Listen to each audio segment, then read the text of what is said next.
కారం రంగు రుచితో ఉంటుంది. ఆచి మిరపపొడి అదరగొట్టే కారం రంగు రుచి. పహల్గాం బాధితుల్లో ఒక్కో కుటుంబానిది ఒక్కో విషాదగాథ. భర్తను కోల్పోయిన భార్య, తండ్రిని కోల్పోయిన పిల్లలు, కుటుంబ సభ్యుని కోల్పోయిన ఆప్తులు. గుండెలో బరువెక్కేలా ఏడుస్తున్నారు అందరూ. ఇక త్రుటిలో ప్రాణాలతో బయటపడ్డ పహల్గాం టూరిస్టులు ఆ రోజు జరిగిన ఉగ్రదాడిని తలుచుకొని నిలువెల్లా వణికిపోతున్నారు. ఏ విధంగా తాము ఉగ్రవాదుల నుంచి తప్పించుకున్నామో చెబుతూ కన్నీటి పర్యంతమవుతున్నారు. ఆంధ్రప్రదేశ్కు సంబంధించి విశాఖకు చెందిన చంద్రమౌళి, నెల్లూరుకు చెందిన మధుసూదన్ రావులు ప్రాణాలు కోల్పోవడంతో గుండె లవిసేలా రోధిస్తున్నారు కుటుంబ సభ్యులు. నేను మా హస్బెండ్ పడిగెత్తే లోపల ఇటుపక్క ఒకరిని కాల్ చేశారు, ఇటుపక్క ఒకరిని కాల్ చేశారు, ఇటుపక్క ఒకరిని కాల్ చేశారు. అటుపక్క వాళ్ళు లిటరల్గా వాళ్ళ 2 years బేబీని చూపించి కాళ్ళకి పట్టుకుంటున్నా కానీ కాల్ చేశారు. మేమిద్దరం చేతులు హోల్డ్ చేసుకొని పడుకొనే ఉన్నాం.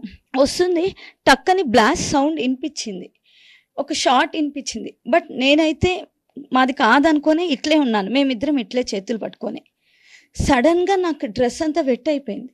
షార్ట్ వచ్చే ముందు హిందూయే ముస్లిమే అని 2 సార్లు అడిగినాను. We both didn't respond anything. Then immediately I heard the shot. ఆ షాట్ వినిపిస్తే ఆ షాట్ నిజంగా నేను మా హస్బెండ్ అనుకోలేదు. బట్ నా బాడీ అంత వెట్ అయిపోయింది. నేను లేచి చూడగానే he's face is full of blood. అంటే మా నాన్న కదా చాలా హార్డ్గా ఉంటుంది, కానీ నేను మా అమ్మ కోసం మా ఫ్యామిలీ కోసం నేను చాలా బ్రేవ్గా ఉంటాను. మా నాన్న ఇప్పుడు పైన చూసి అనుకుంటుంటాడు నా కొడుకు ఇంత బ్రేవ్గా ఉన్నాడని.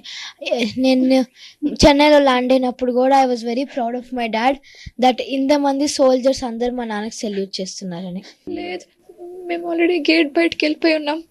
My parents didn't come, so నేను బయటే వెయిట్ చేస్తున్నారు. Only my mom came back, my dad didn't come back. అక్కడ ఏంటి చిన్న షాప్స్, హోటల్స్ ఉన్నాయి. అక్కడ వాళ్ళు ఫైరింగ్ స్టార్ట్ చేశారు. నేను 3-4 కింద పడి ఉండి చూశాను. ఆ పక్కన ఆడవాళ్ళు ఏడుస్తూ గట్టిగా ఏడవడం, అరుస్తున్నా చూశాను. ఏముందండి, ఎవరు లేరు, ఎవరు ఆపేవాళ్ళు లేరు. ఆపేవాళ్ళు లేకపోతే ఉంది, గన్ పట్టుకుని ఇలా వస్తూ అలా కాల్చుకుంటూ వెళ్ళిపోతున్నాడు. చావు వరకు వెళ్ళి వెనక్కి వచ్చాం. అదృష్టవశాత్తు టాయిలెట్స్ కానీ మేము ఆ చివరికి వెళ్ళటం మేము బ్రతికిపోయామండి. నా భర్తను చంపావు, నన్ను కూడా చంపి ఇంకెందుకు నన్ను ఉంచుతున్నావంటే, లేదు ఏంటి మమ్మల్ని బ్యాట్ చేద్దాం అనుకుంటున్నారా, మేము ఆడవాళ్ళని పిల్లల్ని మేమేం చేయం, మేము కేవలం మగవాళ్ళని ఇచ్చేస్తాం, మీరు అందరూ బీజేపీకి ఓట్ చేశారు కదా, మీకు అవ్వాలి అంటే. అసలు ఈ వీడు గన్ను పట్టుకుని వచ్చిన వాడు టెర్రరిస్టు పోలీస్ డ్రెస్లో ఉన్నాడండి. సామాన్య ప్రజలను చంపితే వాళ్ళ కోరికలు తీరిపోతాయా? వాడు వెనకలేళ్ళు వచ్చి టార్గెట్ చేసాడండి. మౌళి గారు షట్ డౌన్ అన్నాడండి. పాపం ఇలా కూర్చున్నారండి, అంతే టక్కమన్నాడు, ఇలా అన్నారు. అక్కడ వరకు ఆ గన్స్ కూడా పట్టుకొని అంటే ఏమిటి పట్టుకొని ఎలా వచ్చారో అది కొద్దిగా అక్కడ ఎందుకు సెక్యూరిటీ ల్యాబ్స్ అయితే బాగా ఉన్నాయి. People are also all are not terrorist. నేను ముస్లిమ్స్లో కూడాను they are very good people అంటే, లేకపోతే మేము ఇక్కడికి వచ్చి ఉండేవాళ్ళం కాదు. Very much influenced by religion. ఇప్పుడు వీళ్ళు వచ్చిన వాళ్ళు కూడాను చేసిన వాళ్ళు రిలీజన్ మీద ఇన్ఫ్లుయెన్స్ చేశారు. కూర్చొని అన్నాడు, బయట అన్నాడు.